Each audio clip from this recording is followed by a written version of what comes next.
रामकृष्ण हरी मंडळी, गणपती बाप्पा येणार पण आता मोदक तर केलेच पाहिजे. दिवसाची छान अशी सुरुवात झाली बरं का. पण फक्त दिवसाची सुरुवातच चांगली झाली. कालचा दिवस माझ्यासाठी अजिबात चांगला नव्हता असं खरं सांगायचं म्हटलं तर. पण दिवस जसा उगवतो ना तसा तो मावळताना कसा मावळतो ते खूप महत्त्वाचं असतं. आता सगळ्याच गोष्टी मी सांगू शकत नाही, पण कालचा दिवस खरंच माझ्यासाठी चांगला नव्हता अजिबात.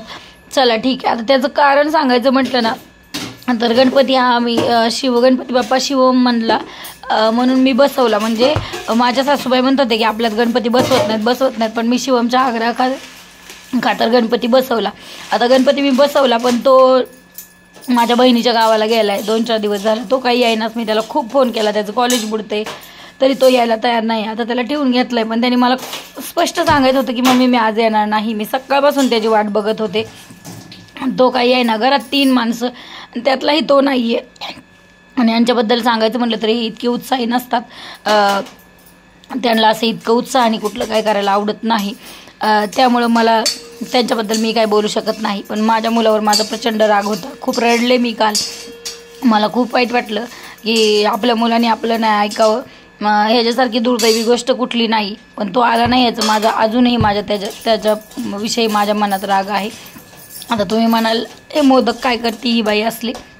आता मोदकाबद्दल सांगायचं म्हटलं ना तर रवा चांगला भाजलेला आहे, त्याच्यात काजू बदाम आणि खोबरे टाकून भाजून घेतलेलं आहे. मला खरं तर खोबऱ्याचे उकडीचे मोदक करायचे होते, पण काय कारण असतं ते मी रहित केलं. यासाठी मी जेवढ्या प्लेटमध्ये रवा घेतला होता ना तेवढंच साखर घेतली आणि साखर फक्त भिजवली आणि पाक केला. तर पाक करण्यासाठी ना त्याच्यामध्ये पाणी फक्त साखर भिजून द्यायची एवढंच घालायचं आणि त्यानंतर ना ते जरा शिजून द्यायचं. आणि शिजलं की असं पातळ झालं ना आपोआप त्याच्यामध्ये रवा टाकून घ्यायचा आणि हे सगळं टाकून घ्यायचं आणि त्याच्यामध्ये ना आपोआप ते रवा फुगतो आणि मग असं होतं.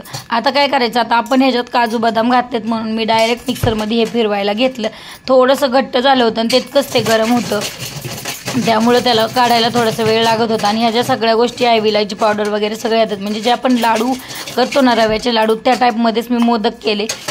आता लाडू बरे वाटत नाहीत म्हणून आज पहिल्याच दिवशी म्हणून मग मी असे मोदक केले. आता हे सगळं मिक्सरमधून वाटून घ्यायचं. मिक्सरमधून वाटून घेतलं. छोट्या मोदकाच्या साच्याने मी मोदक करायला गेले पण ते छोट्या साच्याने काही झालेलं नाही म्हणून मग मी मोठा, माझ्या हा सासूबाईंनी मला आणून दिलेला होता मोठा, आणि त्याने मी मोदक सगळे वळले आणि खूप छान झाले बरं का मोदक. आणि मग त्याच्यात काजू बदाम पण सगळेच गेले आणि खोबरं पण गेलं. असं म्हणायला नको की खोबऱ्याचे मोदक आवडतात गणपतीला, खोबऱ्याचे केले नाहीत म्हणून. आज केलेले आहे शेपूची भाजी. पलीकडे कुकर लावलेला आहे आणि मला असं म्हणजे इथपर्यंत माहिती होतं, इथपर्यंत मी खूप खुश होते, म्हणजे प्रचंड खुश होते हे मोदक वगैरे करताना की माझा शिवम येईल आता आणि सगळं म्हणजे मला हेल्प करेन. किंवा हेल्पपेक्षा पण महत्त्वाचं तो असणं माझ्यासाठी तितकंच महत्त्वाचं होतं. कालचा दिवस मी आयुष्यात कधी विसरणार नाही. खूप रडले मी काल.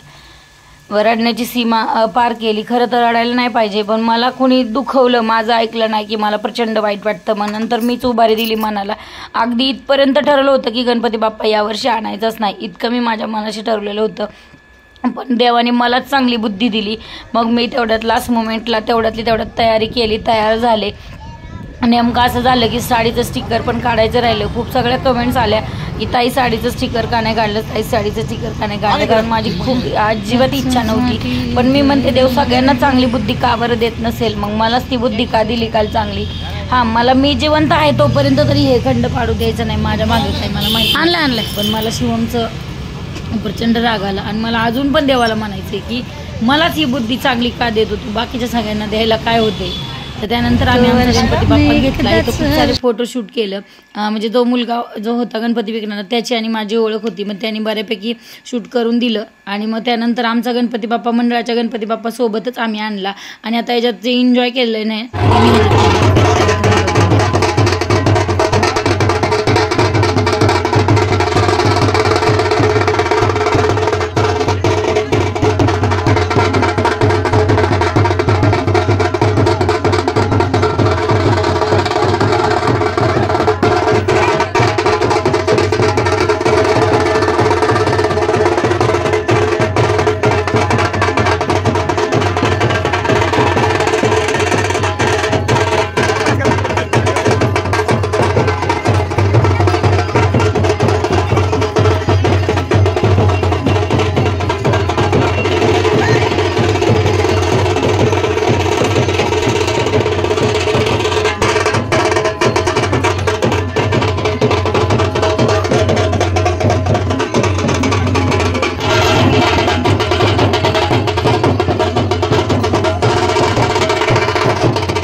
तर मग आमच्या गणपती बाप्पाच्या पूजा आरती नैवेद्य वगैरे झाल्याच्यानंतर जो नैवेद्य माझ्याकडं घरात होता तो सगळा नैवेद्य घेऊन मी इथं गेले. मग इथं मंडळाची आरती केली आणि मंडळाची आरती केल्याच्यानंतर मग इथंही प्रसाद वाटला आणि आजचा दिवस इथेच संपला असं ठरवूयात. आणि चला तर मग तुम्हाला व्हिडिओ आवडला असेल तर लाईक करा, शेअर करा आणि सबस्क्राईब करायला मात्र विसरू नका. राम राम, जय संताजी.